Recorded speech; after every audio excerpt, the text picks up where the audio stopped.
हरे कृष्णा दोस्तों, राधे राधे। आप सभी का दिन शुभ और मंगलमय हो। इससे पहले की कथा सुनने के लिए आप सभी को बहुत बहुत धन्यवाद। आशा करती हूँ यह कथा आपको अच्छी लग रही होगी। आज सुनिए आगे की कथा। आज का अध्याय शुरू करने से पहले आपको सुनाते हैं महाभारत से जुड़ी एक और कथा, जो कि दानवीर कर्ण से जुड़ी हुई है। अगर कौरवों की ओर से देखा जाए तो सबसे दया का पात्र यदि कोई था तो वो था दानवीर कर्ण। महाभारत युद्ध में कर्ण सबसे शक्तिशाली योद्धा माना जाता है।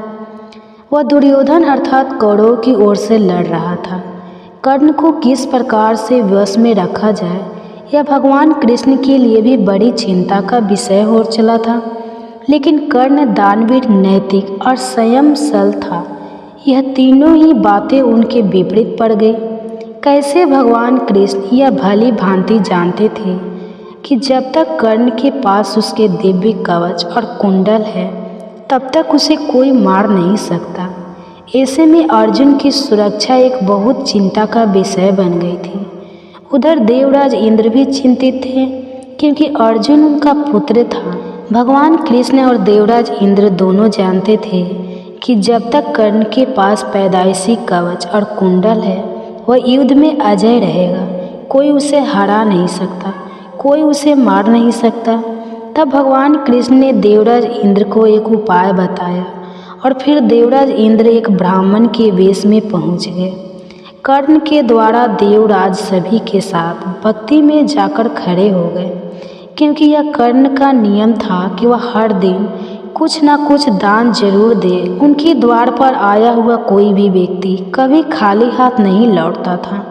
तो जब देवराज इंद्र की बारी आई तो दानी कर्ण ने पूछा, विप्रे, आज्ञा दीजिए, किस वस्तु की इच्छा करके आप मेरे द्वार पर आए हैं? ब्राह्मण वेश में देवराज इंद्र कहने लगे, हे महाराज, मैं बहुत दूर से आपकी प्रसिद्धि सुनकर आया हूँ। कहते हैं कि आपके जैसा दानी तो इस धरती पर दूसरा कोई है ही नहीं। तो मुझे आशा ही नहीं बल्कि पूर्ण विश्वास है कि जो वस्तु मुझे चाहिए वह आप मुझे अवश्य दे देंगे। फिर भी मन में कोई शंका न रहे, इसलिए आप पहले संकल्प कर लीजिए, उसके बाद ही मैं आपसे मांगूंगा।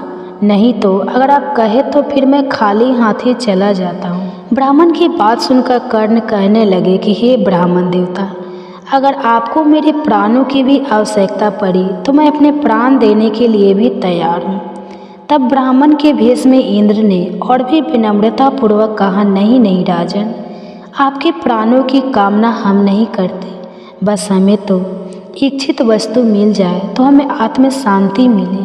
पहले आप संकल्प कर लीजिए, उसके बाद ही मैं आपसे दान मांगूंगा।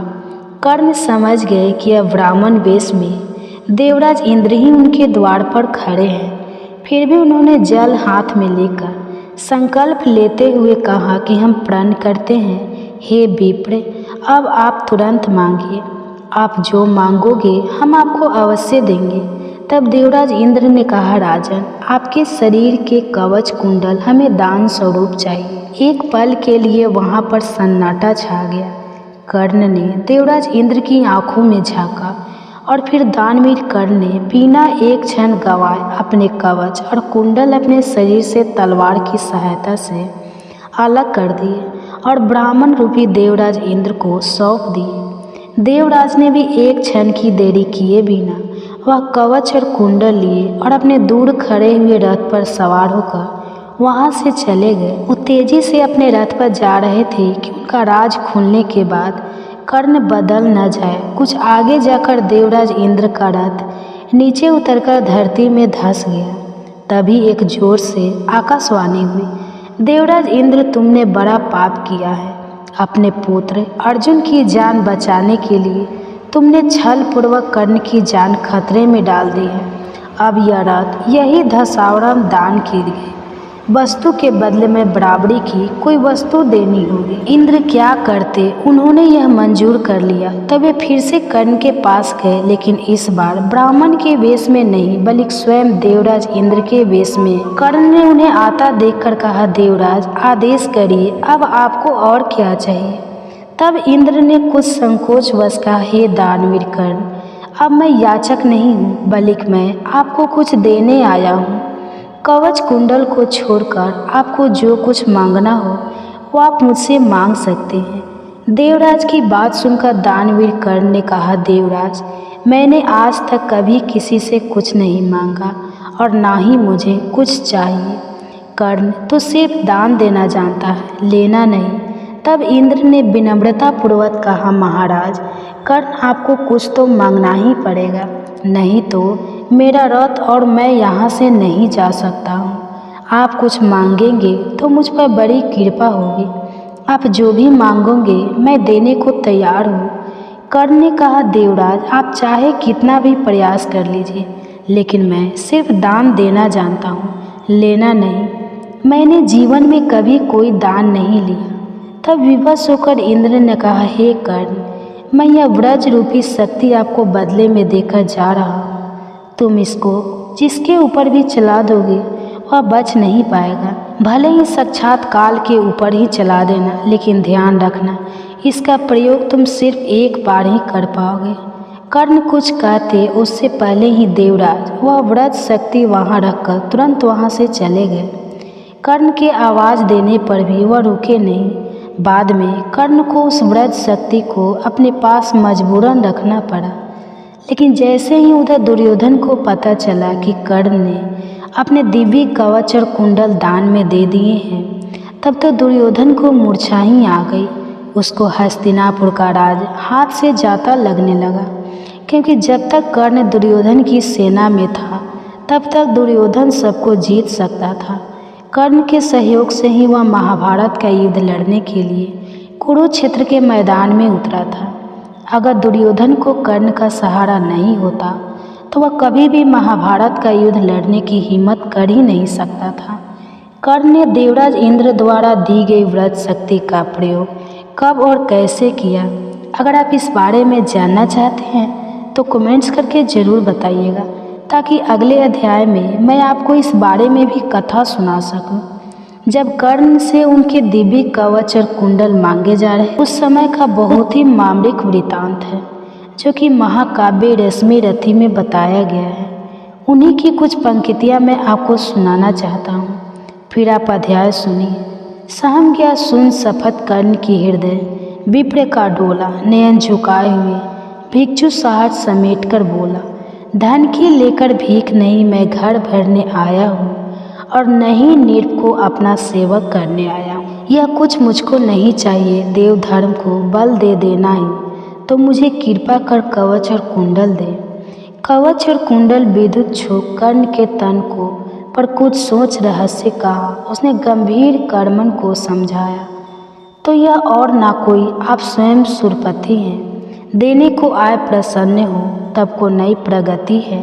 धन ने हमारा सुयं सबको खींच मही पर लाया, स्वर्ग भीख मांगने आज सची मीठी पर आया। क्षमा कीजिए, इस रहस्य को तुरंत ना जान सके, मैं छुपकर आए, आप नहीं इसे पहचान सका। मैं दीन विप्र ही समझ कहा, धन धाम धड़ा लेने को था, क्या मेरे पास अन्यथा सूरपति को देने को, केवल ग्रंथ जिन्हें प्रिय उनको स्थूल मनुज का देगा, और व्ययवासी मिट्टी से दान भला क्या लेगा। फिर भी देवराज भिक्षुक बनकर यदि हाथ पसारे, जो भी हो पर इस सुयोम का हम क्यों अशुभ विचारे। आपको जो मांगा है दान वही मैं दूंगा। तो यह थी दानवीर कर्ण की कहानी। अब सुनिए आज का अध्याय। श्री हरि कहते हैं, हे देवी, अब सब लोगों द्वारा सम्मानित 5वें अध्याय का महात्म्य संक्षेप से बतलाता हूँ, ध्यान पूर्वक सुनो। मद्र देश में पूर्वकूत नामक एक नगर है, उसमें पिंगल नामक एक ब्राह्मण रहा करता था। वह वेद पाठी ब्राह्मणों के विख्यात वंश में जो सर्वथा निष्लभ था उत्पन्न हुआ था, किंतु अपने कुल के लिए उचित वेद शास्त्रों के स्वाध्याय को छोड़कर ढोल आदि बजाते हुए उसने नाच गान में मन लगा लिया। गीत नृत्य और बाजा बजाने की कला में खूब मेहनत करके उसने प्रसिद्धि प्राप्त कर ली और उसी से उसका राजभवन में ही प्रवेश हो गया। अब वह राजा के साथ रहने लगा और प्राय स्त्रियों को बुला बुला कर उनका उपभोग करने लगा। स्त्रियों के सिवा और कहीं उसका मन लगता ही नहीं था। धीरे धीरे अभिमान बढ़ जाने से उकल होकर वह एकांत में राजा से दूसरों के दोष बदला नहीं लगा। पिंगल की एक पत्नी थी जिसका नाम था अरुणा, और वह नीच कुल में उत्पन्न हुई थी और कामी पुरुषों के साथ विहार करने की इच्छा से सदा उन्हीं की खोज में घूमा करती। उसने पति को अपने मार का कांटा बनकर एक दिन आंधी रात में घर के भीतर ही उसका सिर काटकर मार डाला और उसकी लाश को जमीन में गाड़ दिया। इस प्रकार प्राणों से युक्त होने पर वह यमलोक में जा पहुंचा और भीषण निर्कोमी बिना अरुणा भी भगंदर रोग से अपने सुंदर शरीर को त्याग कर घोर नरक भोगने के बाद उसी वन में सूखी हो गई। एक दिन वह दाना चुगने की इच्छा से इधर उधर फुदक रही थी। इतने में ही उस गिद्ध ने पूर्व जन्म के बैर का स्मरण करके उसे अपने तीखे नखों से फाड़ डाला। सुगी अर्थात तोती घायल होकर पानी से भरे हुई मनुष्य की खोपड़ी में जा गिरी। गिद्ध फिर से उसकी ओर झपटा। इतने में ही जाल फैलाने वाले बहेली ने उसे भी बाणों का निशाना बना दिया। उसकी पूर्व जन्म की पत्नी सुगी उस खोपड़ी के जल में डूबकर अपने प्राण त्याग चुकी थी। फिर वह क्रूर पक्षी भी उसी में गिर गया, डूब गया। तब यमराज के दूत उन दोनों को यमलोज में लेके गए। वहाँ अपने पूर्व जन्म के पाप कर्मों को याद करके दोनों ही बड़े डर रहे थे। इसके बाद यमराज ने जब उन्हें घृणित कर्मों पर नज़र डाली तब उन्हें पता चला कि मृत्यु के समय अचानक खोपड़ी के जल में स्नान करने से इन दोनों का ही पाप नष्ट हो चुका है। तब उन्होंने उन दोनों को मनवांछित लोक में जाने की आज्ञा दी। यह सुनकर अपने पापों को याद करते हुए दोनों आश्चर्य में पड़ गए। फिर धर्मराज के पास जाकर उनके चरणों में प्रणाम करके पूछने लगे कि भगवान, हम दोनों ने तो पूर्व जन्म में बहुत घृणित पाप इकट्ठा किए थे, फिर हमें मनवांछित लोकों में भेजने का क्या कारण है, बताइए। यमराज ने कहा, सुनो, गंगा के किनारे वट नामक एक उत्तम ब्रह्मा ज्ञानी रहा करती थी। वे एकांत से भी ममता रहित, शांत विरह और किसी से भी द्वेष ना रखने वाली थी। हर दिन गीता के 5वें अध्याय का जप करना उनका सदा का नियम था। 5वें अध्याय को सुन लेने पर महापाप पुरुष भी सनातन ब्रह्मा का ज्ञान प्राप्त कर लेता है। उसी पुण्य के प्रभाव से शुद्धचित होकर उन्होंने अपने शरीर का परित्याग किया था। गीता के पाठ से जिनका शरीर निर्मल हो गया था, जो आत्मज्ञान प्राप्त कर चुके थे, उन्हीं महात्मा की खोपड़ी का जल पाकर तुम दोनों पवित्र हो गए। इसलिए अब तुम दोनों मनवा लोकों को जाओ, क्योंकि गीता के 5वें अध्याय के महात्म से तुम दोनों शुद्ध हो गए हो। श्री हरि भगवान कहते हैं, हे देवी, सबके प्रति सम्मान भाव रखने वाले धर्मराज के द्वारा इस प्रकार समझाए जाने पर वे दोनों बहुत प्रसन्न हुए और फिर दिव्य विमान पर बैठकर बैकुंठ धाम को चले गए। इससे आगे की कथा आप अगले अध्याय में सुनिए। वहाँ से एक राक्षसी गुजरी, उसका नाम जरा था। जब उसने जीवित शिशु के 2 टुकड़ों को देखा तो अपनी माया से उन दोनों टुकड़ों को जोड़ दिया और वह शिशु एक रूप में हो गया। एक शरीर होते ही अब वह शिशु जोर जोर से रोने लगा। उस नन्हे बालक की आवाज़ सुनकर दोनों रानियां बाहर निकली और उन्होंने उस बालक को गोद में ले लिया। राजा बृहदर्थ भी वहां आ गए और उन्होंने उस राक्षसी से उसका परिचय पूछा। राक्षसी ने राजा को सारी बात सच सच बता दी। सुनकर राजा बहुत खुश हुए और फिर उन्होंने उस बालक का नाम जरासंध रख दिया, क्योंकि उसे जरा नाम की राक्षसी ने संदित अर्थात जोड़ा था। फिर जरासंध का वध करने के लिए भगवान श्री कृष्ण ने एक उपाय सोचा। उपाय के अनुसार भगवान श्री कृष्ण, भीम और अर्जुन ब्राह्मण का वेश बनाकर जरासंध के पास गए और उसे कुश्ती करने के लिए ललकारा। जरासंध समझ गया कि यह ब्राह्मण नहीं है। जरासंध के कहने पर श्री कृष्ण ने अपना वास्तविक परिचय दिया। फिर जरासंध ने भीम से कुश्ती लड़ने का निश्चय किया। राजा जरासंध और भीम का युद्ध कार्तिक कृष्ण प्रतिपदा से 13 दिन तक लगातार चलता रहा।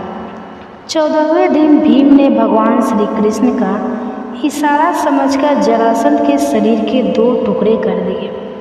जरासंध का वध कर भगवान श्री कृष्ण ने उसकी कैद में जितने भी राजा थे उन सबको आज़ाद कर दिया और कहा कि धर्मराज युधिष्ठिर चक्रवर्ती पद प्राप्त करने के लिए राजा 100 यज्ञ करना चाहते हैं, आप लोग उनकी सहायता कीजिए। राजाओं ने भगवान कृष्ण का यह प्रस्ताव स्वीकार कर लिया और फिर धर्मराज युधिष्ठिर को अपना राजा मान लिया। भगवान श्री कृष्ण ने जरासंध के पुत्र सहदेव को अभय दान देकर मगध का राजा बना दिया। तो यह थी जरासंध की कहानी। भगवान श्री हरि देवी लक्ष्मी से कहते हैं, देवी अब मैं 4थे अध्याय का महात्म्य बताता हूँ, सुनो। भागीरथी के तट पर बनारस नाम की एक पुरी है। वहाँ विश्वनाथ जी के मंदिर में भारत नाम के एक योगनिष्ठ महात्मा रहा करते थे, जो प्रतिदिन आत्मचिंतन में तत्पर होकर आदरपूर्वक भगवत गीता के 4th अध्याय का पाठ किया करते थे। उसके अभ्यास से उनका अंतःकरण स्वच्छ निर्मल हो गया था। वे गर्मी सर्दी आदि द्वेष से कभी व्यतीत नहीं होते थे। एक समय की बात है, वे तपोधर नगर की सीमा में स्थित देवताओं का दर्शन करने की इच्छा से घूमते हुए नगर से बाहर निकल गए। वहाँ बेर के 2 वृक्ष थे। उन्हीं की जड़ में वे रुककर विश्राम करने लगे। एक वृक्ष की जड़ में उन्होंने अपना मस्तक रखा हुआ था और दूसरे वृक्ष के मूल में उनका एक पैर टिका हुआ था। थोड़ी देर बाद विश्राम करके जब वे तपस्वी चले गए, तब बेर के वे दोनों वृक्ष 5-6 दिनों में ही सूख गए। उनमें पत्तियां और डालियां भी नहीं रह गई। इसके बाद वे दोनों वृक्ष कहीं ब्राह्मण के पवित्र घर में 2 कन्याओं के रूप में उत्पन्न हुई। वे दोनों कन्याएं जब बढ़कर 7 वर्ष की हो गई, तब उन्होंने एक दिन दूर देशों में घूमकर आते हुए भरत मुनि को देखा। उन्हें देखते ही वे दोनों उनके चरणों में पड़ गए और मीठी वाणी में बोली, मुनि आपकी ही कृपा से हम दोनों का उद्धार हुआ है। हमने बेर की योनि त्याग कर मानव शरीर प्राप्त कर लिया है। उनके इस प्रकार कहने पर मुनि को बड़ा आश्चर्य हुआ। तब उन्होंने पूछा, पुत्रियों मैंने कब और किस साधना से तुम्हें मुक्त किया था, बताओ। साथ ही यह भी बताओ कि तुम्हारे बेर के वृक्ष में होने का क्या कारण था, क्योंकि इस विषय में मुझे तो कुछ ज्ञात नहीं। तब वे कन्याएं पहले उन्हें अपने बेर हो जाने का वृतांत और कारण सुनाते हुए बोली, मुनि गोदावरी नदी के तट पर छीन पाप नाम का एक उत्तम तीर्थ है, जो मनुष्य को पुण्य प्रदान करने वाला है। वह पावन की परम सीमा पर पहुंचा हुआ है। उस तीर्थ में सत्य तपा नामक एक तपस्वी बड़ी कठिन तपस्या कर रहे थे। वे गर्मी की ऋतु में प्रज्वलित अग्नि के बीच में बैठते थे। वर्षा काल में जल की धाराओं से उनके मस्तक के बाल सदा भीगे ही रहते थे और जाड़े के समय में जल में निवास करने के कारण उनके शरीर में हमेशा रोंगटे खड़े ही रहते थे।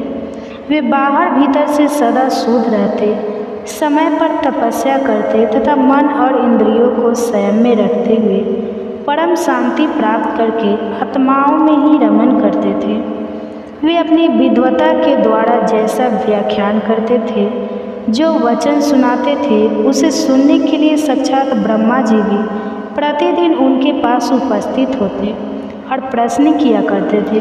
ब्रह्मा जी के साथ उनका कोई संकोच नहीं रह गया था, इसलिए उनके आने पर भी वो सदा तपस्या में ही मग्न रहते थे। परमात्मा के ध्यान में निरंतर संलग्न रहने के कारण उनकी तपस्या सदा बढ़ रहती थी।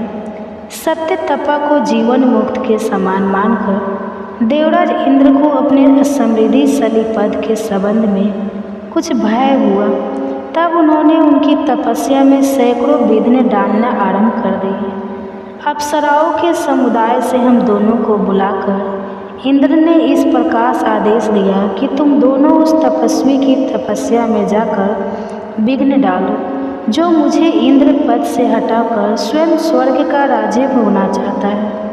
राज इंद्र का आदेश पाकर हम दोनों उनके सामने में चलकर गोदावरी के तीर पर, जहाँ पर वे मुनि कठिन तपस्या कर रहे थे, वहीं पर चलिए। वहाँ मंद और गंभीर स्वर से बजते हुए मृदंग तथा मधुर वेणी नाद के साथ हम दोनों ने अन्य अप्सराओं के साथ मधुर स्वर में गाना शुरू कर दिया। इतना ही नहीं, उन योगी महात्मा को वश में करने के लिए हम लोग स्वर, ताल और के साथ नृत्य भी करने लगे। बीच बीच में जरा जरा सा आंचल खिसकने पर उन्हें हमारा वक्ष स्थल भी दिखा जाया करता था। हम दोनों की उन्मत्त गति काम भाव का उद्दीपन करने वाली थी, काम भाव जागने वाली थी, किंतु उसने उन निर्विकार चित्त वाले महात्मा के मन में काम भाव जगाने के बजाय क्रोध उत्पन्न कर दिया। तब उन्होंने हाथ से जल छुड़कर हमें क्रोधपूर्वक श्राप दे डाला। अरे तुम दोनों गंगा जी के तट पर बेर के वृक्ष हो जाओ। यह सुनकर हम लोगों ने बड़ी विनम्रता के साथ कहा, महात्मा, हम दोनों पराधीन थे, इसलिए हमारे द्वारा जो दुष्कर्म बन गया है उसे आप क्षमा कर देंगे। ऐसा कहकर हमने मुनि को प्रसन्न कर लिया। तब उन पवित्र चित्त वाले मुनि ने हमारे श्राप उद्धार की अवधि निश्चित करते हुए कहा कि भरत मुनि के आने तक ही तुम पर यह श्राप लागू रहेगा। उसके बाद तुम लोगों का मृत लोक में जन्म होगा और पूर्व जन्म की स्मृति भी बनी रहे। मुनि, जिस समय हम दोनों बड़े वृक्ष के रूप में खड़े हुए थे, उस समय आपने ही हमारे समीप आकर गीता के 4 अध्याय का जाप करते हुए हमारा उद्धार किया था, इसलिए हम आपको प्रणाम करते हैं। आपने केवल श्राप से ही नहीं बल्कि इस भयानक संसार से भी गीता के 4 अध्याय के पाठ द्वारा हमें मुक्त कर दिया। श्री हरि कहते हैं, हे देवी, उन दोनों को इस प्रकार कहने पर मुनि बहुत ही प्रसन्न हुए और उनसे पूजित होकर विदा लेकर जैसे आए थे वैसे ही चले गए। और वे कन्याएं भी बड़े आदर के साथ प्रतिदिन गीता के 4 अध्याय का पाठ करने लगी, जिससे उनका उद्धार हो गया। बजरंगबली हनुमान भगवान श्री राम के परम भक्त हैं। यह बात तो हम सभी जानते हैं, लेकिन क्या आप जानते हैं कि पहली बार उनकी भेंट किस प्रकार हुई थी? तो एक बार हनुमान जी ऋषि मुख पर्वत की एक बहुत ऊंची चोटी पर बैठे हुए थे। उसी समय भगवान श्री राम जी सीता जी की खोज करते हुए लक्ष्मण जी के साथ ऋषि मुख पर्वत के पास पहुँचे। ऊंची चोटी पर से वानरों के राजा सुग्रीव ने उन लोगों को देखा और सोचा कि लगता है यह बाली के भेजे हुए 2 योद्धा हैं जो मुझे मारने के लिए हाथ में धनुष बाण लेकर चले आ रहे हैं। दूर से देखने पर यह दोनों तो बहुत बलवान जान पड़ते हैं। डर से घबराकर सुग्रीव ने हनुमान जी से कहा, हनुमान, वो देखो 2 बहुत बलवान मनुष्य हाथ में धनुष बांध लिए इधर ही पड़े आ रहे हैं। लगता है इन्हें बाली ने मुझे मारने के लिए भेजा है और यह मुझे ही चारों ओर खोज रहे हैं। तुम तुरंत तपस्वी ब्राह्मण का रूप बना लो और इन दोनों योद्धाओं के पास जाओ और यह पता लगाओ कि यह कौन है और यहाँ किस लिए घूम रहे हैं। अगर भय की कोई बात जान पड़े तो मुझे वहीं से संकेत कर देना। मैं तुरंत इस पर्वत को छोड़कर कहीं और भाग जाऊंगा। सुग्रीव को डरा हुआ और घबराया हुआ देखकर हनुमान जी तुरंत एक तपस्वी ब्राह्मण का रूप बनाकर भगवान श्री राम और लक्ष्मण जी के पास जा पहुँचे। उन्होंने दोनों भाइयों को मस्तक झुकाकर प्रणाम करते हुए कहा, प्रभु, आप लोग कौन हैं, कहाँ से आए हैं और यहाँ की धरती बड़ी ही कठोर है और आप लोगों के पैर तो बहुत ही कोमल हैं। किस कारण से आप यहाँ घूम रहे हैं? आप लोगों की सुंदरता को देखकर तो ऐसा लगता है जैसे आप ब्रह्मा विष्णु महेश में से कोई हो या नर नारायण के नाम से प्रसिद्ध ऋषि हो। कृपया आप अपना परिचय देकर हमारा उपकार कीजिए। हनुमान जी की मन को अच्छी लगने वाली बातें सुनकर भगवान श्री राम जी ने अपना और लक्ष्मण जी का परिचय देते हुए कहा। भगवान श्री राम जी ने अपना और लक्ष्मण जी का परिचय देते हुए कहा कि राक्षसों ने सीता जी का अपहरण कर लिया है। हम उन्हें खोजते हुए ही चारों ओर घूम रहे हैं। हे ब्राह्मण देवता, मेरा नाम राम और मेरे भाई का नाम लक्ष्मण है। हम अयोध्या नरेश महाराज दशरथ के पुत्र हैं। अब आप भी अपना परिचय दीजिए कि आप कौन हैं। भगवान श्री राम जी की बातें सुनकर हनुमान जी ने जान लिया कि यह स्वयं भगवान ही हैं। बस वह तुरंत ही उनके चरणों में गिर पड़े। फिर श्री राम जी ने उन्हें उठाकर गले से लगा लिया। हनुमान जी कहने लगे, प्रभु आप तो सारे संसार के स्वामी हैं, मुझसे मेरा परिचय क्या पूछते हैं। आपके चरणों की सेवा करने के लिए ही तो मेरा जन्म हुआ है। अब मुझे नहीं परम पवित्र चरणों में स्थान दीजिए। भगवान श्री राम ने प्रसन्न होकर उनके मस्तक पर अपना हाथ रख दिया। हनुमान जी ने उत्साह और प्रसन्नता से भरकर दोनों भाइयों को उठाकर कंधे पर बैठा लिया। सुग्रीव ने उनसे कहा था कि भय की अगर कोई बात होगी तो मुझे वहीं से संकेत कर देना। हनुमान जी ने श्री राम लक्ष्मण को कंधे पर बैठाया। यही सुग्रीव के लिए संकेत था कि इनमें से किसी से भी कोई भय नहीं है। उन्हें कंधे पर बिठाए हुए ही वह सुग्रीव के पास आए और उनसे सुग्रीव का परिचय कराया। भगवान श्री राम ने सुग्रीव के दुख और कष्ट की सारी बातें जानी, उसे अपना मित्र बनाया और दुष्ट बाली को मारकर उसे कृष्णकंधा का राज्य बना दिया। इस प्रकार हनुमान जी की सहायता से सुग्रीव का सारा दुख दूर हो गया। तो यह थी भगवान श्री राम और हनुमान जी की पहली भेंट की कहानी। उम्मीद है हर बार की तरह आज की यह वीडियो भी आपको अच्छी लगी होगी। भगवान श्री राम जी जब वनवास के बाद अयोध्या लौटे तो खूब धूमधाम से उनका राज तिलक हुआ। बड़े सम्मान के साथ उन्हें अयोध्या का राजा बना दिया गया। राज सिंहासन पर बैठने के बाद उन्होंने एक दिन लक्ष्मण जी को आदेश दिया कि भोजन करने से पहले देखो हमारे द्वार पर कहीं कोई भूखा तो नहीं रह गया। अब एक दिन की बात है, लक्ष्मण जी ने श्री राम जी से कहा कि मैं अभी आवाज़ लगाकर आया हूँ, कोई भी भूखा नहीं है, चलिए हम सब भोजन कर लेते हैं। लेकिन श्री राम जी बोले, नहीं लक्ष्मण, देखो दोबारा जाओ और ज़ोर से आवाज़ लगा, शायद कोई भूखा रह गया हो।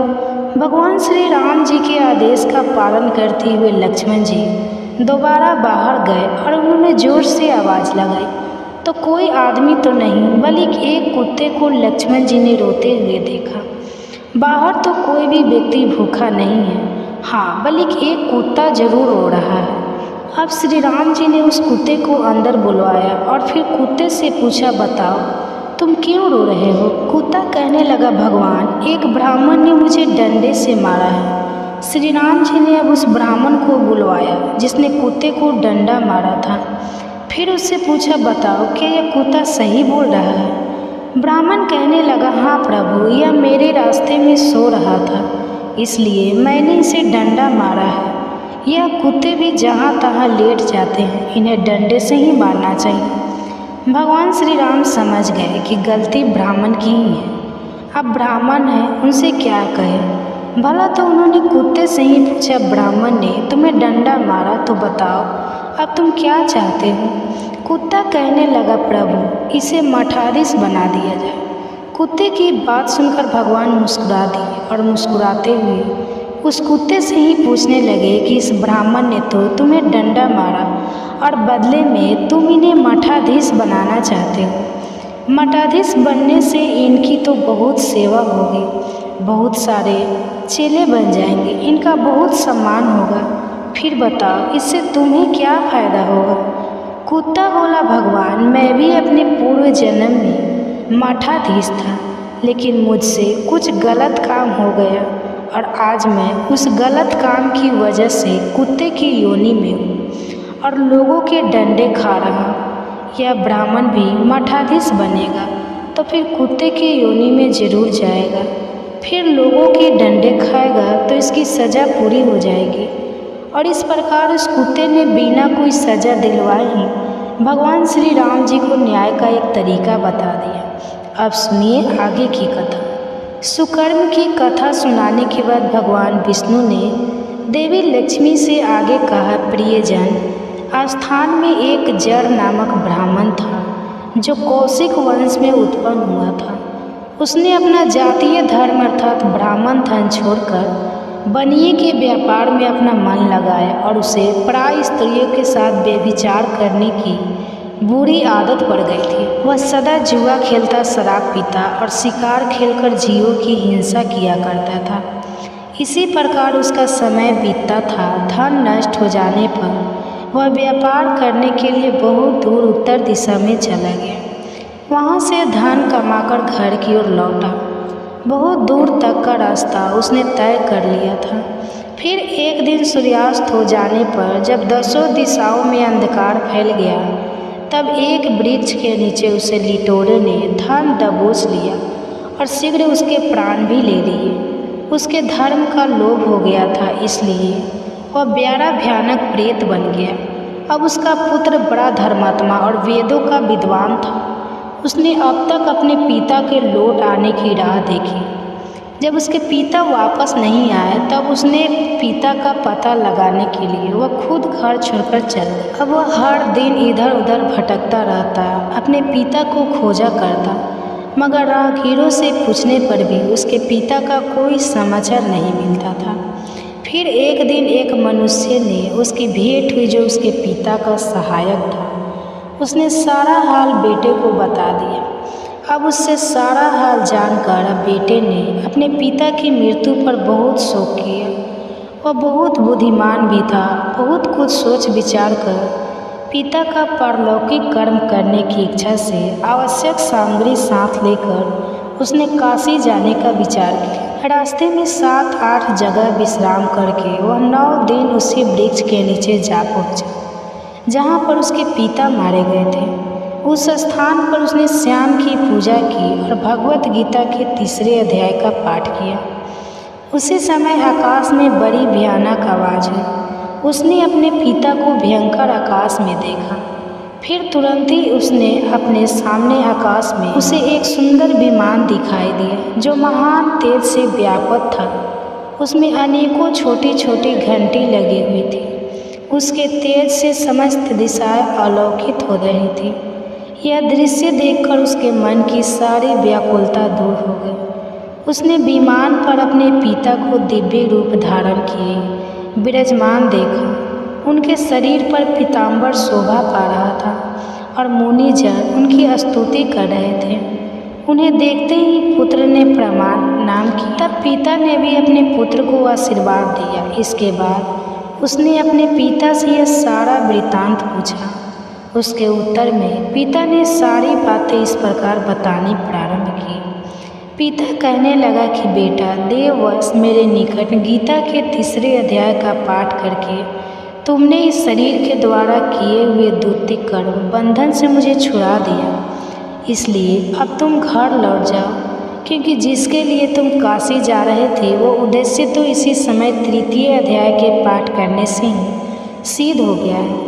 पिता के ऐसा कहने पर पुत्र ने पूछा, पिताजी, मेरे हित का भी उपदेश दीजिए और मेरे कार्य में जो मेरे करने लायक काम हो वह मुझे बताइए।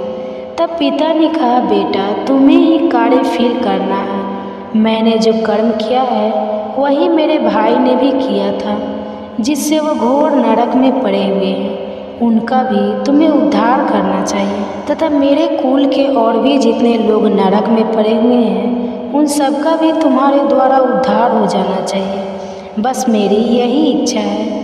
बेटा, जिस साधन के द्वारा तुमने मुझे इस संकट से छुड़ाया है उसी का अनुष्ठान औरों के लिए भी करना बहुत उचित होता है। उसका अनुष्ठान करके उससे होने वाला पुण्य उन नरकीय जीवों को संकल्प कर दे।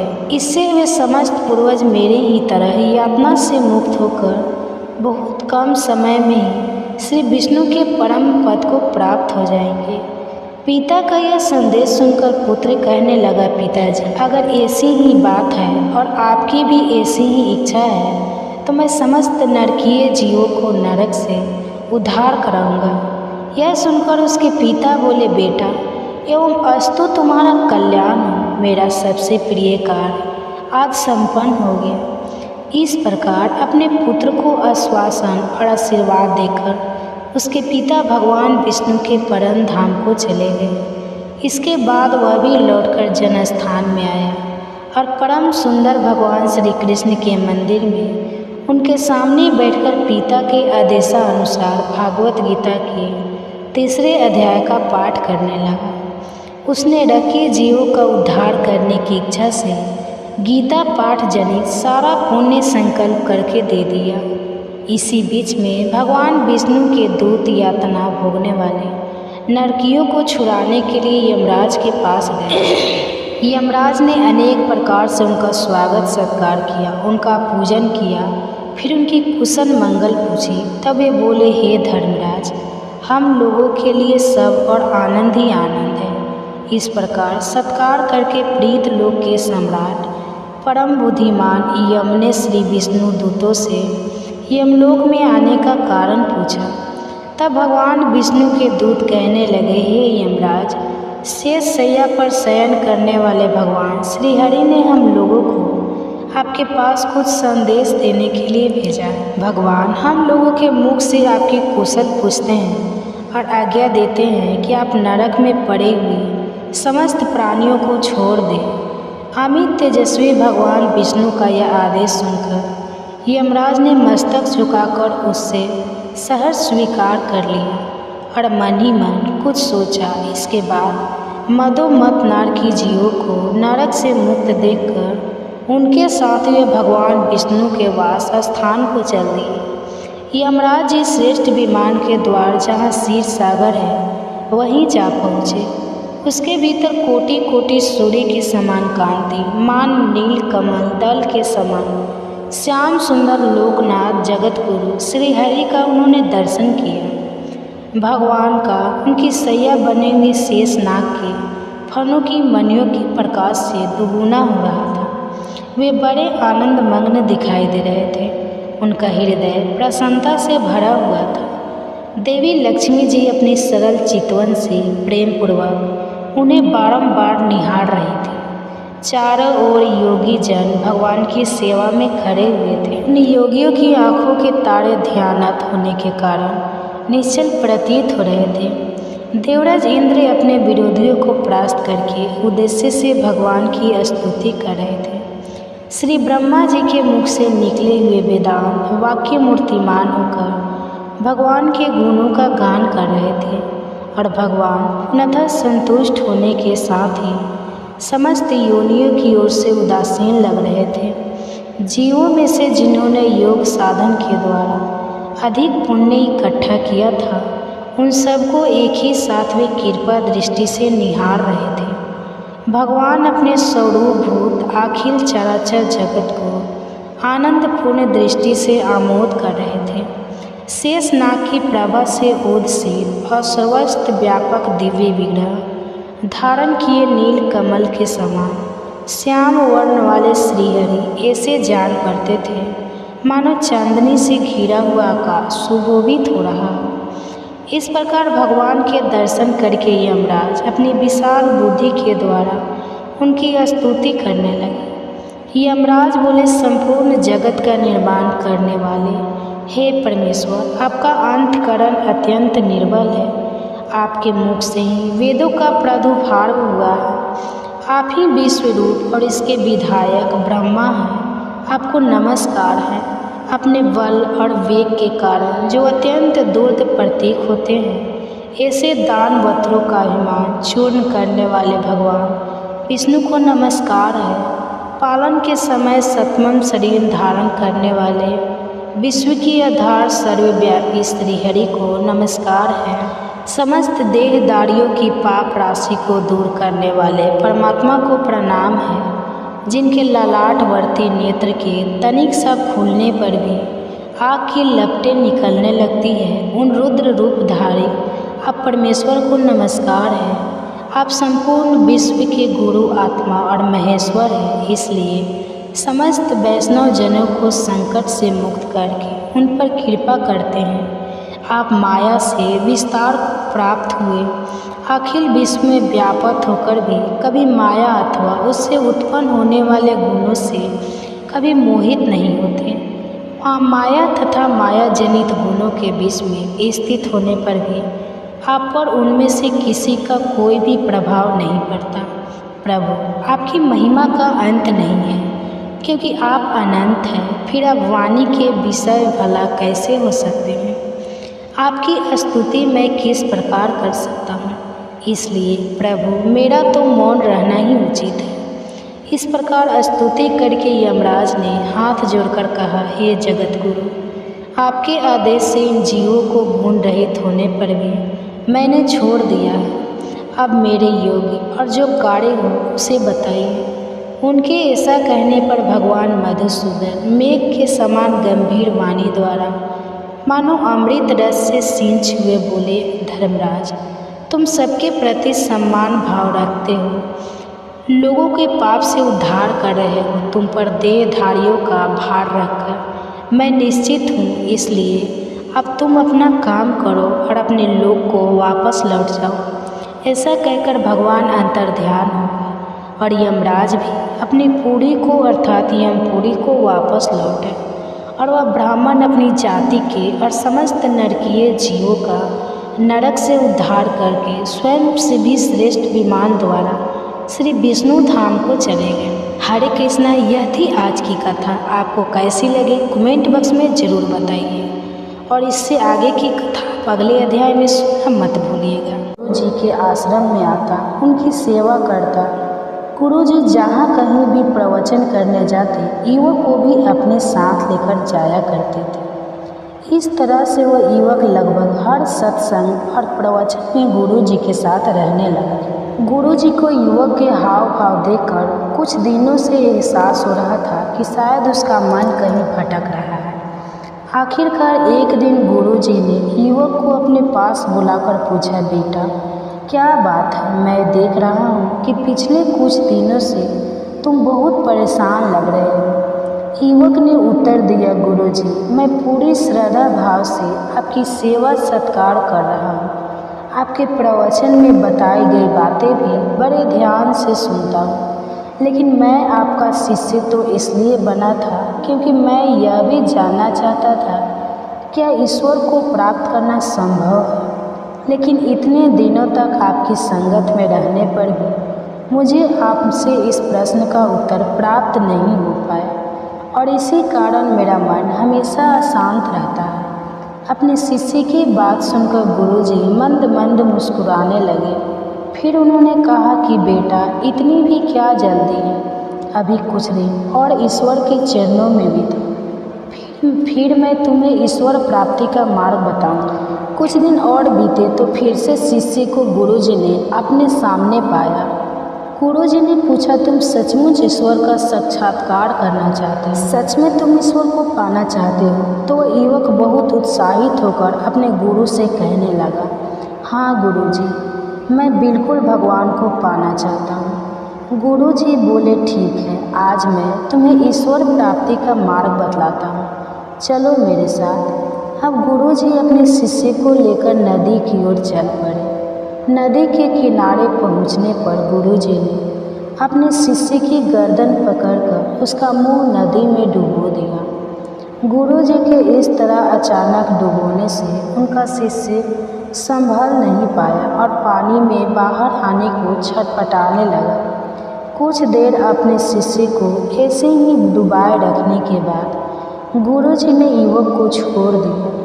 युवक ने पानी से बाहर आते ही लंबी सांस ली। फिर गुरुजी की ओर देखकर कहने लगा, गुरुजी, यह आप क्या कर रहे थे? गुरुजी ने मुस्कुराकर पूछा, बेटा, जब तुम पानी में थे तो बताओ, मुझे क्या सोच रहे थे? उस समय तुम्हारे मन को किसकी आस थी? युवक कहने लगा, गुरुजी, उस समय तो बस एक कतरा सांस लेने के लिए मैं मरा जा रहा था।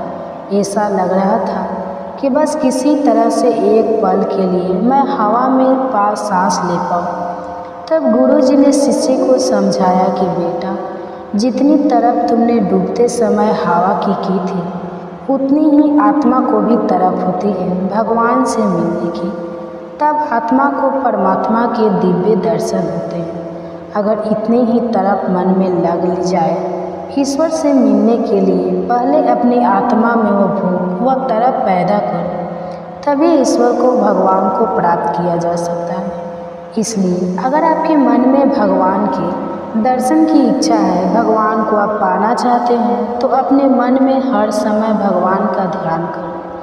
अपने मन में इतनी तरफ पैदा करो कि आखिरकार अपने मन के अंदर ही आपको भगवान के दिव्य रूप के दर्शन हो पाए। आप सुनिए आज का अध्याय, जिसमें भगवान विष्णु देवी लक्ष्मी से कह रहे हैं कि हे देवी, अब आगे का वृत्तांत भी सुनो। दक्षिण दिशा में वेद वेता ब्राह्मणों के पुरंदरपुर नामक नगर में श्रीमान देव शर्मा नामक एक विद्वान ब्राह्मण रहा करते थे। वे अतिथियों के पूजक, स्वास्थ्याय, सल वेद शास्त्रों के ज्ञाता, यज्ञों का अनुष्ठान करने वाले और तपस्वी के सदा ही प्रिय थे। उन्होंने उत्तम द्रव्य के द्वारा अग्नि में हवन करके बहुत लंबे समय तक देवताओं को तृप्त किया, लेकिन उस धर्मात्मा ब्राह्मण को कभी सदा रहने वाली शांति मिली ही नहीं। वे परम कल्याण में तत्व का ज्ञान प्राप्त करने की इच्छा से हर दिन प्रचुर सामग्रियों के द्वारा सत्य संकल्प वाले तपस्वी की सेवा करने लगे। इस प्रकार शुभ आचरण करते करते उन्हें बहुत लंबा समय बीत गया। उसके बाद एक दिन पृथ्वी पर उनके सामने एक त्यागी महात्मा प्रकट हुए। वे पूर्ण अनुभवी नासिका के अग्रभाव पर दृष्टि रखने वाले तथा शांत चित्त थे। लगातार परमात्मा के चिंतन में संलग्न होकर वे सदा आनंद विभोग रहा करते थे। देव शर्मा ने उन नित्य संतुष्ट तपस्वी को शुद्ध भाव से प्रणाम किया और पूछने लगे, हे महात्मा, मुझे शांति स्थिति कैसे प्राप्त होगी? मेरा मन बहुत ही अशांत रहता है, कृपा बताइए। तब उन आत्मज्ञानी संत ने देव शर्मा को सोपुर ग्राम के निवासी मित्रवान का, जो बकरियों को चराने का काम करता था, उसका परिचय दिया और कहा कि वही तुम्हें उपदेश देगा। यह सुनकर देव शर्मा ने महात्मा के चरणों की वंदना की और समृद्धिशाली सोपुर गांव में पहुंचकर उसके उत्तर भाग में विशाल वन देखा। उसी वन में नदी के किनारे एक शिला पर मित्रमान बैठा हुआ था। वही मित्रमान जो बकरियां चराने का काम किया करता था। उसके नेत्र आनंद से निश्चल हो रहे थे और वह अपलक दृष्टि से देख रहा था। वह स्थान आपस का स्वाभाविक बैर छोड़कर एकत्रित हुए परस्पर विरोधी जंतुओं से घिरा हुआ था। वहाँ पर उद्यान में मंद मंद हवा चल रही थी। मृगों के झुंड शांत भाव से बैठे हुए थे और मित्रवान दया से भरी हुई आनंदमय मनोहरी दृष्टि से पृथ्वी पर मानो अमृत छिड़क रहा था। इस रूप में उसे देखकर देव शर्मा का मन प्रसन्न हो गया। वे बड़ी उत्सुकता के साथ देव शर्मा के पास गए और मित्रवान ने भी अपने मस्तक को थोड़ा झुकाकर देव शर्मा का सत्कार किया। इसके बाद विद्वान देव शर्मा अन्य चित्र से मित्रवान के पास गए और जब उसके ध्यान का समय समाप्त हो गया, उस समय उन्होंने अपने मन की बात मित्रवान से पूछी कि महाभाग्य करना चाहता हूँ, मेरे इस मनोरथ की पूर्ति के लिए मुझे किसी ऐसे उपाय का उपदेश कीजिए जिसके द्वारा सिद्धि प्राप्त हो चुकी है। देव शर्मा की बात सुनकर मित्रवान ने कुछ समय तक विचार किया। थोड़ी देर विचार करने के बाद इस प्रकार कहा, हे विद्वान, एक समय की बात है, मैं वन के भीतर भिखारियों को रक्षा कर रहा था। इतने में ही एक भयंकर व्याघ्र पर मेरी दृष्टि पड़ी, जो मानो सबको खा लेना चाहता था। मैं मृत्यु से डरता था, इसलिए बाघ को आते देख बकरियों के झुंड को आगे करके मैं वहाँ से भाग गया। लेकिन एक बकरी तुरंत ही सारा भय छोड़कर नदी के किनारे उस बाघ के पास बड़ोक-टोक चली गई और तभी वहाँ पर एक आश्चर्यजनक घटना घटी। वह बाघ भी द्वेष छोड़कर चुपचाप वहीं खड़ा हो गया। उसने बकरी को खाया ही नहीं। उसे इस अवस्था में देखकर वह बकरी बोली, बाघ, तुम्हें तो तुम्हारा मनपसंद भोजन प्राप्त हुआ है। मेरे शरीर से मांस निकालकर प्रेम से खाओ ना। तुम इतनी देर से खड़े हुए क्यों? तुम्हारे मन में मुझे खाने का विचार क्यों नहीं हो रहा? बकरी की बात सुनकर बाघ बोला, बकरी, इस स्थान पर आते ही मेरे मन से द्वेष का भाव निकल गया, भूख प्यास भी मिट गई। इसलिए पास आने पर मैं तुझे खाना नहीं चाहता। बाघ के ऐसा कहने पर वह बकरी बोली कि ना जाने मैं किससे निर्भय हो गई हूँ। इससे क्या कारण हो सकता? अगर बाघ तुम जानते हो तो जरा बताओ तो। यही सुनकर बाघ कहने लगा, मैं भी नहीं जानता। चलो सामने खड़े हुए इन महापुरुष से पूछते हैं। ऐसा निश्चय करके वे दोनों बाघ और बकरी वहाँ से चल दिए। उन दोनों के स्वभाव में वह विचित्र परिवर्तन देखकर मैं बड़ा आश्चर्य में पड़ा हुआ था, क्योंकि बाघ तो बकरी को खा डालता था। ऐसे में वह दोनों एक साथ इधर आ रहे थे। इतने में उन्होंने मेरे पास आकर मुझसे ही प्रश्न कर लिए। वहाँ वृक्ष की शाखा पर एक वानर राज था। उन दोनों के साथ मैंने भी वानर राज से पूछा, विप्र। मेरे पूछने पर वानर राज ने बड़े आदर से कहा, अजपाल सुनो। इस विषय में मैं तुम्हें एक प्राचीन वृत्तांत सुनाता हूँ। यह सामने वन के भीतर जो बहुत बड़ा मंदिर है, जरा उसकी ओर देखो। इसमें ब्रह्मा जी का स्थापित किया हुआ एक शिवलिंग है। तो पूर्व समय में यहाँ सुंकम नामक एक बुद्धिमान महात्मा रहा करते थे, जो तपस्या में लीन होकर इस मंदिर में पूजा अर्चना करते थे। वे वन में से फूल इकट्ठा करके लाते और नदी के जल से पूजनीय भगवान शंकर को स्नान कराकर उन्हीं से उनकी पूजा किया करते थे। इस प्रकार आराधना का कार्य करते हुए सुकर्म यहाँ रहा करते थे। बहुत समय के बाद उनके पास किसी तिथि का आना हुआ। सुकर्म ने भोजन के लिए फल लाकर अतिथि को अर्पित किए और कहने लगे, विद्वान, मैं केवल तत्व ज्ञान की इच्छा से भगवान शंकर की आराधना करती हूँ। आज इस आराधना का फल परिपक्व होकर मुझे मिल गया, क्योंकि इस समय आप जैसे महापुरुष ने मुझ पर कृपा की है। शुकर माँ के ऐसे मधुर वचन सुनकर तपस्या की धनी महात्मा अतिथियों को बड़ी प्रसन्नता।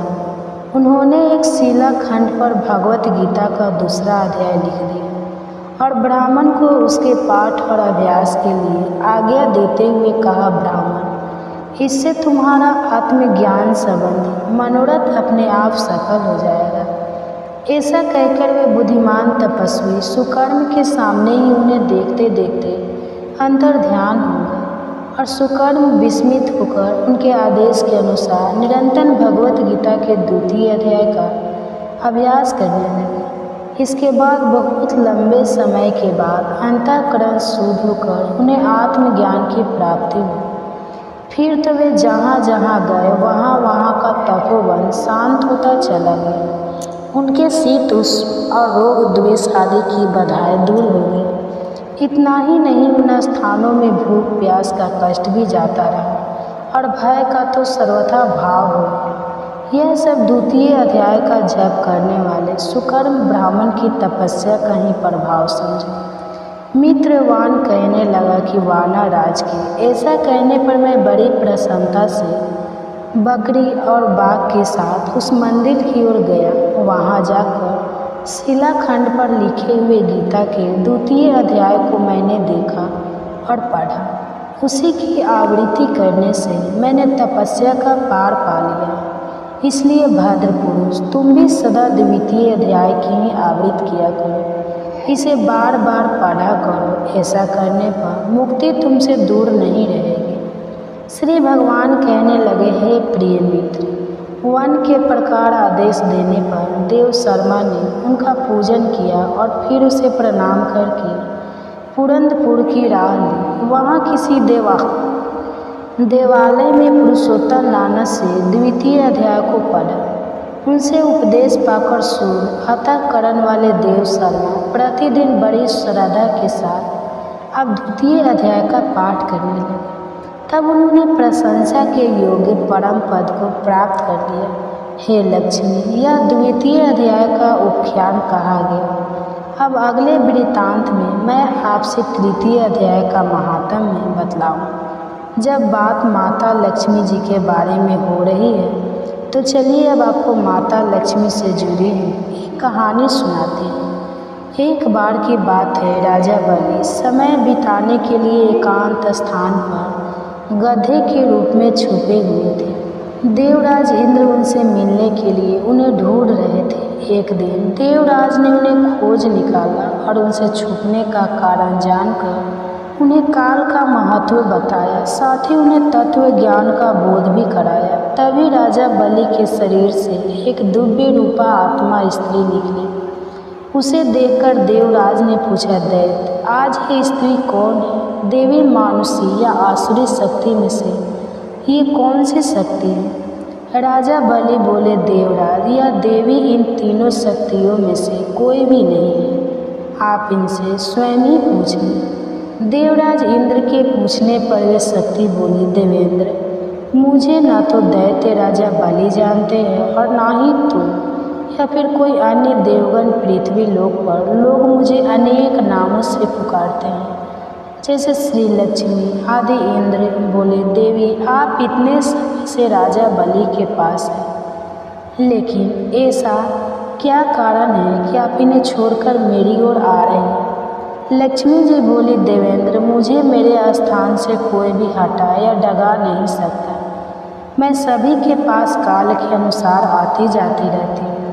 जैसा काल का प्रभाव होता है उतने ही समय तक उसके पास रहती हूँ, यानी कि मैं समय अनुसार एक को छोड़कर दूसरे के पास रहा करती हूँ। देवी लक्ष्मी की बात सुनकर देवराज इंद्र ने पूछा, देवी, फिर आप मनुष्य को यहाँ निवास क्यों नहीं करती? देवराज इंद्र की बात सुनकर लक्ष्मी जी कहने लगी, देवेंद्र, मेरा निवास वहीं होता है जहाँ सत्य हो, धर्म के अनुसार कार्य होते हो, व्रत और दान देने के कार्य होते हो। लेकिन मनुष्य भ्रष्ट होते जा रहे हैं। ये पहले इंद्रियों को वश में कर सकते थे, सत्यवादी थे, ब्राह्मणों की रक्षा करते थे, लेकिन अब इनके यह सभी गुण नष्ट होते जा रहे हैं। ये तब उपवास नहीं करते, यज्ञ, हवन, दान आदि से इनका कोई संबंध ही नहीं बचा। पहले यह रोगी, स्त्रियों, वृद्धों, दुर्बल की रक्षा करते थे, गुरुजनों का आदर करते थे, लोगों को क्षमा देते थे, लेकिन अब अहंकार, मोह, लोभ, क्रोध, आलस्य, अविवेक, काम आदि ने इनके शरीर में जगह बना ली। यह लोग पशु तो पाल लेते हैं, लेकिन वह चारा नहीं खिलाते, उनका पूरा दूध निकाल लेते हैं और पशुओं के बच्चे भूख से चिल्लाते हुए मर जाते हैं। यह अपने बच्चों का लालन पालन करना भूलते जा रहे हैं। इनमें आपसी भाईचारा समाप्त हो गया है। लूट खसोली, बेभिचार, कलह, स्त्रियों की पतिव्रता नष्ट करना ही अब इनका धर्म हो गया है। सूर्योदय के बाद तक सोने के कारण स्नान ध्यान से ये विमुख होते जा रहे हैं। इसलिए मेरा मन इनसे उचट गया है। देवताओं का मन अब धर्म में आसक्त हो रहा है, इसलिए अब मैं इन्हें छोड़कर देवताओं के पास निवास करूँ। मेरे साथ श्रद्धा, आशा, क्षमा, जया, शांति, संतति, दृष्टि और बीजो ये 8 देवियाँ भी निवास करेंगी। देवेंद्र, अब आपको ज्ञात हो गया होगा कि मैंने इन्हें क्यों छोड़ा है, साथ ही आपको इनके अवगुणों का भी ज्ञान हो गया होगा। तब देवराज इंद्र ने लक्ष्मी जी को प्रणाम किया और उन्हें आदर सहित स्वर्ग ले गए। तो हरे कृष्णा, आज की कथा में बस इतना ही। इसके आगे का वृत्तांत आप सभी अगले अध्याय में जरूर सुनें। अगर यह कथा अच्छी लगी हो तो वीडियो को शेयर करना मत भूलिएगा। धन्यवाद। अब देखिए, जिस पर प्रभु की कृपा हो जाए, जिस पर ठाकुर जी प्रसन्न हो जाए, फिर तो वह चाहे कोई भी हो, उस पर तो ठाकुर जी को कृपा करनी ही होती है। जब मन में ठान लेते हैं कि यह मेरा भक्त है और मुझे इसको सही मार्ग पर लाना है, तो वह अपने भक्तों को सुधारने के लिए कुछ भी कर सकते हैं। तो आज की यह कथा सुनाने से पहले आप सभी से मेरा विनम्र अनुरोध है कि आज की इस वीडियो को आप ज़्यादा से ज़्यादा लोगों तक शेयर ज़रूर कीजिएगा और ऐसे ही लोगों को शेयर कीजिएगा जो कि धार्मिक कथाएं सुनना पसंद करते हैं। ठाकुर जी के एक भक्त थे घाटम जी। अब श्री घाटम जी जो थे वह कोई ऐसा वैसे नहीं थे, बल्कि बचपन से ही चोर थे, यानी कि उनके पैदा होते ही उन्हें चोरी करने के संस्कार दिए गए थे। चोरी करना, डाका डालना, लूटपाट करना यह घाटम जी का खानदानी व्यवसाय था, यानी कि घाटम जी के दादा परदादा सब कोई चोर डकैत थे। जाने माने चोर डकैत किसी को नहीं छोड़ते थे, चाहे कोई भी उनके रास्ते में आ जाए। उन्होंने कभी 1 रुपए की चीज़ तक बाजार से नहीं खरीदी। जितना भी सामान उनके घर पर था वह सब लूटपाट कर था। यहाँ तक कि उनके घर में कभी खाना तक नहीं बना, कभी भोजन नहीं बना। क्यों? क्योंकि वो भोजन तक दूसरों के घर से चुरा कर खाया करते थे। तो ऐसा पेशा था घाटम जी का। अब एक बार घाटम जी किसी वन में किसी को लूटने की तलाश में घूम रहे थे। सुबह से दोपहर हो गए, उन्हें आज कोई मिला नहीं जिसे वो लूट सकते। भटकते भटकते उन्हें भूख प्यास भी लगने लगी। अब आपके मन में एक प्रश्न भी उठ रहा होगा कि आखिरकार एक चोर को इतना सम्मान देकर क्यों पुकारा जा रहा है और वो ठाकुर जी का इतना प्रिय भक्त क्यों था।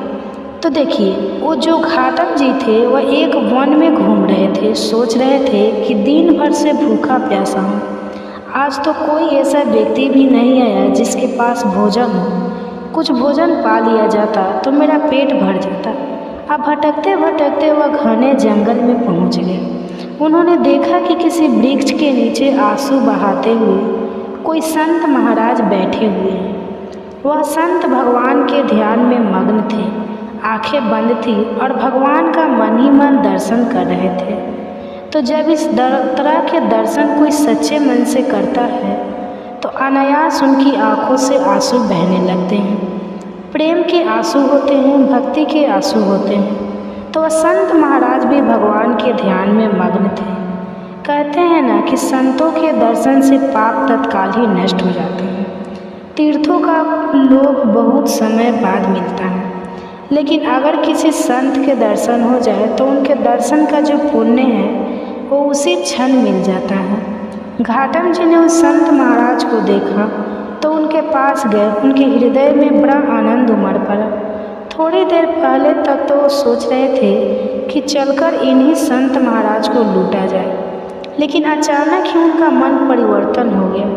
तब उन्होंने सोचा चलो थोड़ी देर इन संत महाराज के पास चलकर बैठा जाए। कहा तो घाटम जी कभी किसी को नमस्कार तक नहीं करते थे। अब उनका मन यह हुआ कि वह उन संत महाराज को झुककर प्रणाम करें और फिर उन्होंने सिर झुकाकर संत महाराज को प्रणाम भी किया। अपने इतने बड़े जीवन में उन्होंने पहली बार किसी को प्रणाम किया था। अब जब उन संत ने देखा कि कोई उन्हें प्रणाम कर रहा है तो संत महाराज को भी बड़ा आनंद हुआ। सोचने लगे कि इस जीव पर, इस मनुष्य पर ठाकुर जी की कृपा हुई है। अब घाटम जी सोचने लगे कि ऐसा कौन सा सुख है जिससे बिना किसी भोजन सामग्री और व्यवस्था के भी इनके आंसू प्रभावित हो रहे हैं। घाटम जी को लगा कि उनके पास कोई महान सुख है, तभी तो उनका चेहरा इतना खिला हुआ है, इतने प्रसन्न हैं और मारे खुशी के उनके आंसू बह रहे हैं। घाटम जी अपने ही बारे में सोच रहे थे। घाटम जी को इतना विचार मग्न देकर संत महाराज कहने लगे कि बैठ जाओ, जल्दी तो नहीं है तुम्हें जाने की। घाटम जी ने कहा नहीं, जल्दी नहीं है। ऐसा कहकर वह संत महाराज के पास में बैठ गए। महात्मा जी कहने लगे कि देखो बेटा, यह जीवन बड़ा कीमती है। इस जीवन को सदैव भगवान के चरणों में, ठाकुर जी के चरणों में लगाए रखना चाहिए। कभी कोई गलत काम नहीं करना चाहिए। अब थोड़ी देर इधर उधर की बातें होती रही, कुशल मंगल पूछी गई। इसके बाद संत महाराज जी ने घाटम जी से उनके काम काज के बारे में पूछा, जैसा कि अक्सर लोग एक दूसरे से पूछ लिया करते हैं। घाटम जी ने बताया कि महाराज मैं तो चोरी करता हूँ, डाका डालता हूँ, लूटपाट करता हूँ। महात्मा जी ने सोचा शायद यह उपहास कर रहा है। उन्होंने फिर से पूछा तो वह कहने लगा महाराज मैं बिल्कुल सत्य कह रहा हूँ, मेरा तो खानदानी पेशा है। लूटपाट करना हमारे घर में कभी कोई चीज़ खरीदी नहीं जाती, बल्कि चोरी करके लाई जाती है। महात्मा जी ने सुना तो कहने लगे कि अरे भाई, ये तो बड़ा निंदनीय काम है। दूसरों का धन चुराने से, उन्हें दुख देने से इस लोक और परलोक में सब कुछ नष्ट हो जाता है। तुम्हारे ऊपर भगवान की कृपा हुई है, ठाकुर जी की कृपा हुई है कि तुम्हें आज मेरे दर्शन मिले हैं, मेरा संग तुम्हें प्राप्त हुआ है। अब तुम मेरे सामने एक नियम लो कि आज के बाद तुम कभी चोरी नहीं करोगे। तो घाटम जी ने हाथ जोड़कर कहा, महाराज, यह तो बिल्कुल नहीं हो सकता। अरे इसी से तो हमारी रोजी रोटी चलती है, मेरा परिवार का पेट भरता है। बचपन से तो हमारे पुरखों ने चोरी करना हमें सिखाया है। जब हमने थोड़ा थोड़ा चलना ही सीखा था कि तभी से हमें चोरी करने की आदतें सिखाई गई। अब आप मुझसे कह रहे हैं कि मेरी बचपन की जो आदतें हैं, जो हमारा पेशा है, जो हमारा पुश्तैनी काम है, मैं वह छोड़ दूँ। मेरे बड़ों ने तो मुझे यह नियम दिया है कि मैं कभी यह चोरी का धंधा ना छोड़ूं। आप में तो मुझे बस विशेष श्रद्धा हो रही है, इसलिए मेरा मन आपकी तरफ खींचा चला जा रहा है। संत जी, आप चाहे मुझे कोई भी उपदेश दे दीजिए, बस मुझसे चोरी करना छोड़ने के लिए मत करना। अगर मैं आपको वचन दे दूंगा तो आजीवन वही करूंगा जो कि आप कहेंगे। तो संत महाराज कहने लगे कि अगर तुम चोरी करना नहीं छोड़ सकते तो ठीक है, तो तुम्हें फिर मेरी 4 बात माननी पड़ेगी। मानना चाहते हो तो मानो। पहली बात, सदा सत्य बोलना, झूठ कभी मत बोलना, चाहे तुम कितना भी गलत काम क्यों ना कर रहे हो, तुम्हें झूठ बिल्कुल नहीं बोलना है। दूसरी बात, साधु संतों की सेवा में रुचि रखना। जैसा भी तुमने बन पड़े, जो कुछ भी तुम्हारे पास हो, चाहे लूटपाट का हो, चोरी का हो, उसी से तुम साधु सेवा में रुचि रखना। जब भी कोई संत दिखाई दे तो उन्हें प्रणाम करना और उनसे कभी रूठ होकर क्रोध में बात बिल्कुल मत करना। हमेशा उनसे आदर और बड़े विनम्रता से बात करना। अगली बात, अगर कभी कोई संत तुम्हारे घर आ जाए तो उन्हें भूखा मत जाने देना, भले ही वह भोजन चोरी का क्यों ना हो। उन्हें जल पिलाना, भोजन कराना और उनकी सेवा करना। अगली बात, आज के बाद बिना ठाकुर जी को भोग लगाए कभी भी ना तो जल पीना और ना ही खुद भोजन करना। चौथी बात, अगर कभी भी ठाकुर जी की आरती हो रही हो तो बिना दर्शन किए वहाँ से मत जाना, पीठ फेरकर बिल्कुल मत जाना। घाटम जी की संत महाराज की यह बातें पसंद आई। पसंद इसलिए आई क्योंकि उन्होंने उसे चोरी करना बंद करने के लिए बिल्कुल नहीं कहा था, बल्कि अन्य उपदेश ही दिए थे जो कि उसके लिए करना बहुत आसान थे। उसे तो चोरी छोड़ना बड़ा मुश्किल काम लग रहा था। तब उसने संत महाराज जी को प्रणाम किया और जीवन भर उन 4 बातों का पालन करने का वचन भी दे दिया। इसके बाद घाटम जी संत महाराज को प्रणाम करके अपने घर आ गए। अब घाटम जी लूटपाट करके धन लाते, उस धन से साधु सेवा करते, उसके बाद जो बच जाता उससे अपने परिवार को पालते। एक दिन साधु संतों की एक मंडली उनके घर आई तो उन्होंने उठकर तुरंत ही उन संतों को दंडवत प्रणाम किया, क्योंकि उन साधु संत महाराज ने कहा जो था, और उसके बाद सभी को बैठने के लिए सुंदर आसन भी दिए। अब उन्होंने देखा कि घर में इन साधु संतों को देने के लिए कुछ तो भोजन है नहीं, कहाँ से ला कर दूँ। तो घाटम जी ने बाजार जाकर दुकानदारों से थोड़ा उधार मांगने का प्रयास, लेकिन दुकानदार तो उन्हें अच्छे से जानते थे। दुकानदारों ने साफ मना कर दिया। उस समय गेहूं की फसल की कटाई चल रही थी। खेतों में गेहूं के ढेर लगे हुए थे और जो किसान लोग थे वो थार कर अपने घर पर सो रहे थे।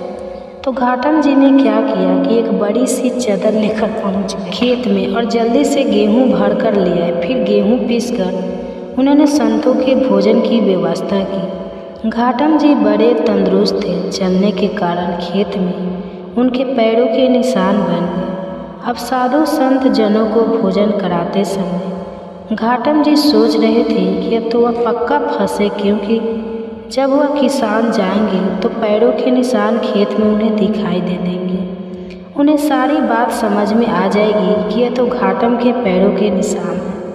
अब जैसे जैसे वो संत जन भोजन ग्रहण कर रहे थे, वैसे ही बड़ी धूल भरी आंधी चली और बारिश हो गई। अब चमत्कार देखिए, घाटम जी के पैरों के निशान जो थे वह खेत में छोड़ आए थे। खेत में जो निशान पड़ गए थे वह बारिश होने के कारण सबके सब मिट गए। अब तो यह बात देखकर घाटम जी को यह विश्वास हो गया कि साधु संतों की सेवा कभी उन्हें फंसने नहीं देगी, चाहे वह कितनी भी बड़ी चोरी क्यों ना कर ले, कितना भी बड़ा डाका क्यों ना डाल ले। यह बात जानकर उनके हृदय में बड़ा आनंद हुआ। साधु संतों के प्रति सेवा की जो उनके मन में श्रद्धा थी वह और बढ़ गई। अब एक बार की बात है, कोई उत्सव हो रहा था तो घाटम जी सोचने लगे कि गुरुदेव के पास चलते हैं, लेकिन गुरुदेव के पास खाली हाथ जो तो जाऊंगा नहीं, क्या लेकर जाऊं। उन्हें लगा कि उत्सव है तो गुरुदेव के पास कुछ तो सेवा पहुंच चाहिए। उनके पास तो एक भी पैसा नहीं था। अब उन्होंने सोचा कि चलो सेवा ही तो करनी है, और गुरुदेव ने चोरी करने से मना भी नहीं किया है। उन्होंने तो कहा है सेवा करो, चाहे चोरी करो, डाका डालो। तो अब घाटम जी सोचने लगे कि चलो आज रात में चोरी की जाए और जो कुछ भी मिलेगा उसे सुबह गुरुदेव को अर्पण कर देंगे। अब घाटम जी ने एक सिपाही का वेश बनाया और महाराज के अस्तंबल में घुस गए। अस्तंबल में खटपट की आवाज़ होने पर पहरेदार ने आवाज़ लगाई कि अरे भाई कौन हो। अब गुरुदेव ने घाटम जी को एक बात बोली थी कि तुम कभी झूठ मत बोलना, चाहे कितनी भी मुश्किल में फंसे हो सच बोलो। चोरी कर रहे हो, डाका डाल रहे हो, कितना भी गलत काम क्यों ना कर रहे हो, उस समय भी तुम्हें सच बोलना है। पकड़े जाने के डर से या कहीं से भागने के डर से भी कभी झूठ मत बोलना। गुरुदेव की आज्ञा तो मान्य थी, क्योंकि गुरुदेव को घाटम जी ने वचन जो दे रखा था। तो गुरुदेव की सत्य बोलने की आज्ञा मानते हुए घाटम जी ने वहीं से आवाज़ लगाई कि अरे भाई मैं चोर हूँ, मैं चोर हूँ। पहरेदार ने सोचा कि अगर चोर होगा तो थोड़ी बोलेगा कि मैं चोर हूँ। पहरेदार को लगा यह तो कोई राजा का खास आदमी है, तभी तो यह हास परिहास में पीना डारी कर रहा है कि मैं चोर हूँ। अब सिपाही के वेश में घाटम जी ने राजा के अस्तंबल में जो घोड़े बंधे हुए थे उन घोड़ों में से एक बढ़िया घोड़ा लिया और उस पर सवार होकर वहाँ से चल दिए। उनकी वेशभूषा को देखकर पहरेदार ने पहले की तरह उन्हें बिल्कुल नहीं रोका। पहरेदार सोचने लगे कि ये